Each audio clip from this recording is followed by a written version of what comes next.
Member for Bateman. Acting Speaker, thank you very much. My grievance today is to the Minister for Planning, and it relates to the failure by the City of Melville to deliver public open space at 13 to 15 the Esplanade and 64 Kitson Road, Mount Pleasant, which I'm going to refer to from now on simply as the Esplanade. I thank the Minister for taking this grievance and also for his strong interest and support for the provision of public open space within the Canning Bridge activity precinct area. And in fact, I note your very strong record on public open space across Perth and Western Australia. By way of background, at the April 2023 ordinary meeting of Council, Council resolved forthwith to progress conversion of 100% of the site at 13 the Esplanade and 64 Kitson Road, Mount Pleasant, to public open space. At the July 2023 ordinary meeting of Council, Council resolved to adopt a consultation, development and completion plan, with this presented to Council to be presented at the February 2024 ordinary meeting of Council. And importantly, to provide funding for construction to commence immediately on approval with a proposed completion date by December 2024. Now, this is important because this motion, or this decision by Council, very clearly sets the expectation that the community has that this public open space would be delivered promptly and at the earliest opportunity. The City sought Council's endorsement of the concept design to progress at the May 2024 ordinary meeting of Council. Council voted against supporting the concept design and budget 6 votes to 5.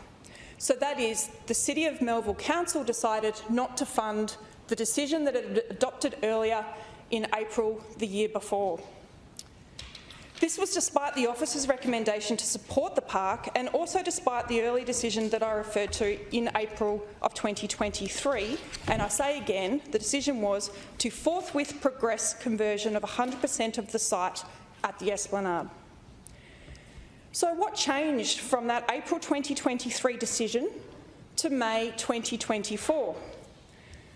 Well, in between then, there was local government elections held in October. And it was really interesting to note that prior to those local government elections, there was all support for public open space.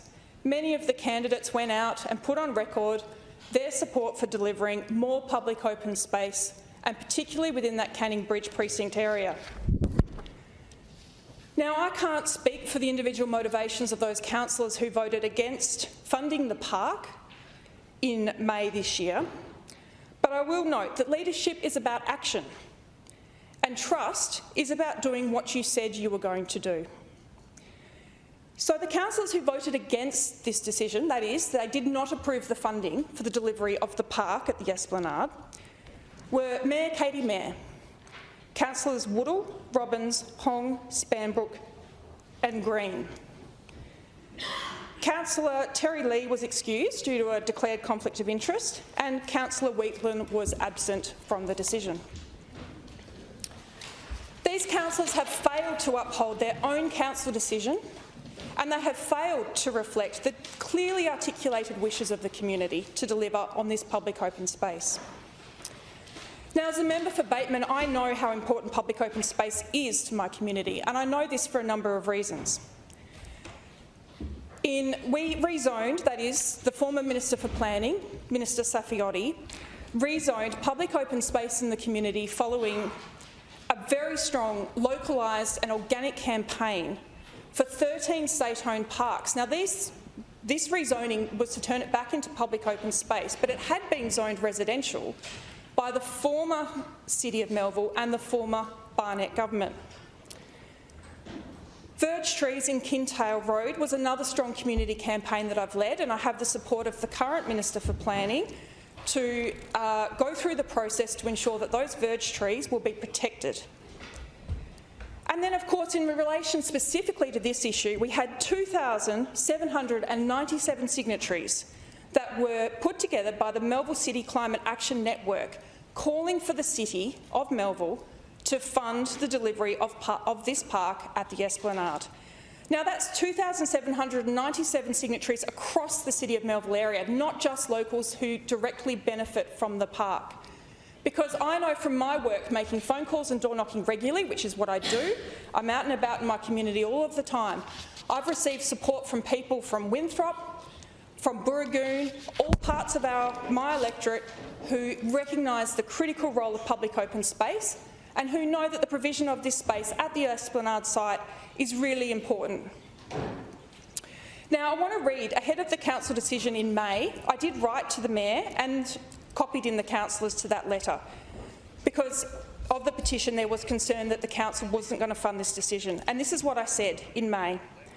Public open space provides significant benefits for local amenity, physical and mental wellbeing, reduces urban heat islands and supports biodiversity and habitat for local flora and fauna. Access to quality, safe and usable public open space is even more important in areas of increased density and urban infill, such as the Canning Bridge Activity Centre Plan area. Density and urban infill can enhance public open space and improve local amenity. However, this must be planned for and prioritised. The City of Melville's Council's endorsed review and submission of the CBACP identifies the provision of 2 new parks at the Esplanade and at Morro Mews. The Western Australia Planning Commission will assess the new CBACP with the understanding, provided by the City, that there will be public open space at these locations. A failure by the Council to deliver on this has the potential to undermine the community's confidence in the City of Melville in relation to not only Canning Bridge, but also other activity centre plans. End of my quote. Now, I'm running out of time, so I do want to acknowledge the very important community groups who are advocating along with me. That is the Melville City Climate Action Network, City of Melville Residents and Ratepayers Association, former councillor Margaret Sanford and current councillors Ross, Lim, Barber, Edinger and Fitzgerald, who supported the funding motion. Thank you very much, Minister, for taking this grievance today, this matter of importance to my community. Minister for Lands.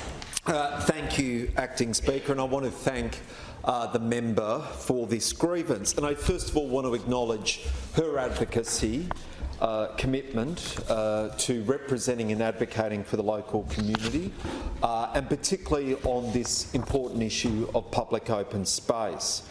I do note that the member has had a significant track record focused on public open space, the greening of this particular precinct and the wider community. Of course, I refer to 2022 when the member worked hand in hand with the local community to save local parks, ensuring that 7 state-owned parks and reserves across the electorate of Bateman were enshrined as public open space, which meant they were protected for future generations.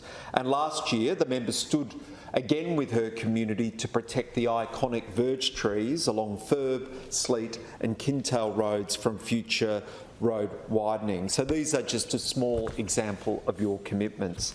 Now, earlier this month, I met with you with the Save Our Space community group to discuss the provision of public open space within the Canning precinct. And I know clearly it is an important issue. And we know this, that the Canning Bridge Activity Centre has gone under significant change, and of course the original centre plan was approved in 2016 during the tenure of the previous Liberal National Government. So they've gone under significant renewal. Anyone who drives by can see that.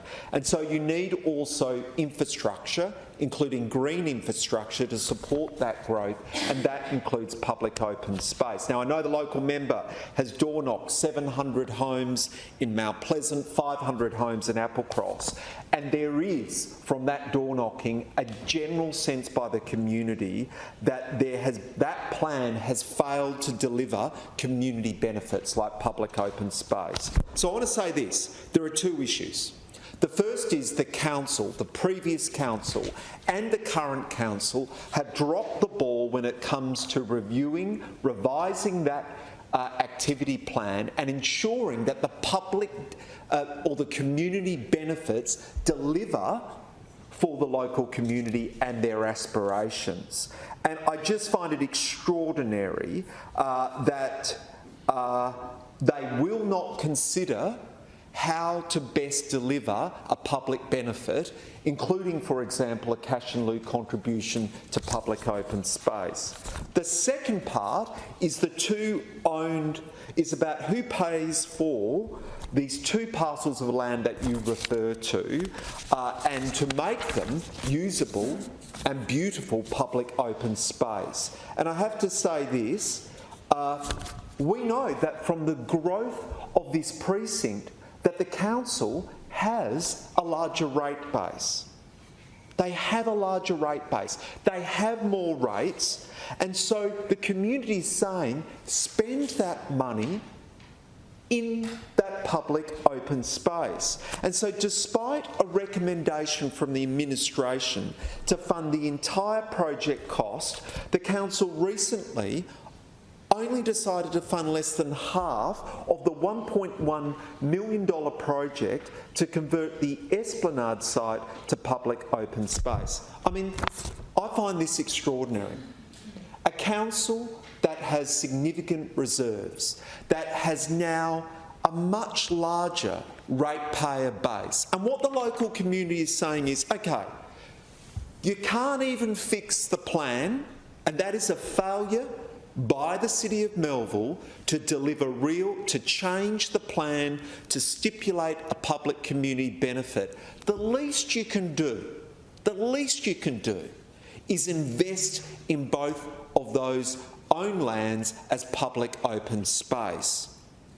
And I have to say this, I do not understand why the leadership and the council leadership will not embrace the community's aspirations. You're exactly right, your advocacy is strong, and I met that group, and they are passionate, and what they want to see is two sites owned by the City of Melville to be realised as full public open space. And of course the other irony, and it was came up in the meeting when I met them, was that the City of Melville gets grants from the state government, which then subsidises them for other projects. And I think the one referral was they received $1 million grant for a jetty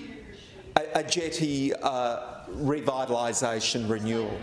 Yeah, so they get $1 million over here from the state government, and then they won't fund a full project at $1.1 million to convert the Esplanade state. I mean, seriously. This is a council that is out of touch with the aspirations of the local community. But this is a council that is also being dishonest to its local community. It has a choice.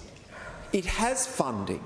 It can invest in the green open space. But it also has the opportunity to revise its centre plan to ensure that the residents and the community get a genuine public benefit.